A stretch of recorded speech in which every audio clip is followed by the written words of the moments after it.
ভাইরা কি হচ্ছে এই আইপিএল 2026-এ? যে পাঞ্জাব কিংস শুরুতে অপরাজেয় ছিল, টেবিলের টপে উঠছিল, আজ তারা প্লে অফে যাওয়া নিয়ে টেনশনে। আর যে সিএসকে এর কোনো আশা ছিল না, তারা এখন হঠাৎ করে বিপজ্জনক হয়ে উঠেছে।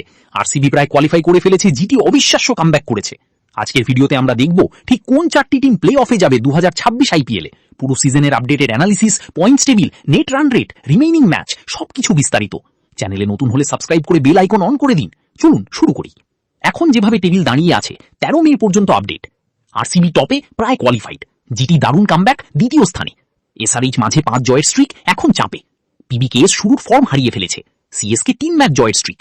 আর কেকেআর, এলএসজি, ডিসিএমআই নিচের দিকে। 6টা টিমের মধ্যে প্রচন্ড লড়াই চলছে টপ 4 এর জন্য। RCB analysis. প্রথমে আসুন আরসিবির কথা বলি। ভাইরাট কোহলি সেঞ্চুরি, কুণাল পান্ডিয়া ভুবনেশ্বরের হিরোইজম সব মিলিয়ে আরসিবি এখন টেবিলের সবচেয়ে শক্তিশালী অবস্থানে। তাদের পরের 2 ম্যাচের মধ্যে একটা জিতলেই প্লে অফ নিশ্চিত। আমার হিসাবে তাদের কোয়ালিফিকেশন চান্স 95%। দুটো জিতলে টপ 2 থাকা প্রায় নিশ্চিত। রয়্যাল চ্যালেঞ্জার্স এবার সত্যি চ্যালেঞ্জ নিতে প্রস্তুত। GT analysis. জিটির কথা বললে তো অবাক হতে হয়। প্রথমার্ধ ছিল একদম খারাপ, কিন্তু শুভমান গিলের নেতৃত্বে দ্বিতীয়ার্ধে অসাধারণ কামব্যাক, টানা 5 জয়।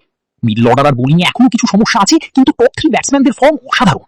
তাদের কোয়ালিফিকেশন চান্স 96%। দুটো ম্যাচ জিতলে টপ 2 নিশ্চিত। এসআরএইচ ও পিবিকেএস। এসআরএইচ প্রথমে খারাপ শুরু করেছিল, তারপর 5 জয়ের স্ট্রিক, কিন্তু শেষ কয়েক ম্যাচে হার এবং নেট রান রেট খারাপ হয়েছে। একটা জিতলে ভালো চান্স, দুটো জিতলে প্রায় নিশ্চিত। চান্স 72%। পাঞ্জাব কিংসের কথা বললে মন খারাপ হয়ে যায়। শুরুতে অপরাজেয়, এখন টানা হার। বোলিং আর ফিল্ডিং এর ভয়ানক অবস্থা। তবে শুরুর জয়গুলো আর ওয়াশ আউট ম্যাচের পয়েন্ট তাদের বাঁচিয়ে রেখেছে। 60% চান্স। বাকি 3 ম্যাচের মধ্যে অন্তত 2টা জিততে হবে। সিএসকে আর অন্যান্য টিম। সিএসকে এখন সাইলেন্ট কিলার। 3 ম্যাচ জয় স্ট্রিক, তরুণরা উর্মিল পটেল, কার্তিক শর্মা জমে উঠছে। 40% চান্স। সব ম্যাচ জিততে হবে। রাজস্থান রয়্যালসের নেট রান রেট খুব খারাপ। রিয়ান পারাগের ইনজুরি বড় ধাক্কা। সব ম্যাচ জিতলেও নেট রান রেটের জন্য ঝুঁকি। চান্স 35%। কেকেআর, এলএসজি, ডিসিএমআই প্রায় শেষ। 15-16 পয়েন্টে পৌঁছানো অন্যদের সাথে তুলনায় কঠিন। ক্লাইম্যাক্স ও প্রেডিকশন। আমার ফাইনাল প্রেডিকশন 15-20 মিনিটের ভিডিওতে বিস্তারিত বলবেন। সবচেয়ে সম্ভাব্য টপ 4: আরসিবি, জিটি, এসআরএইচ বা পিবিকেএস, সিএসকে বা পিবিকেএস, নেট রান রেট অনুযায়ী। শেষ ম্যাচগুলো খুব গুরুত্বপূর্ণ। নেট রান রেট এবার বড় ভূমিকা রাখবে। কনক্লুশন: কোন টিমকে আপনি চ্যাম্পিয়ন দেখতে চান এবার কমেন্টে জানান। কোন টিমের প্লে অফে যাওয়া উচিত বলে মনে করেন। ভিডিও ভালো লাগলে লাইক দিন, শেয়ার করুন, চ্যানেল সাবস্ক্রাইব করুন।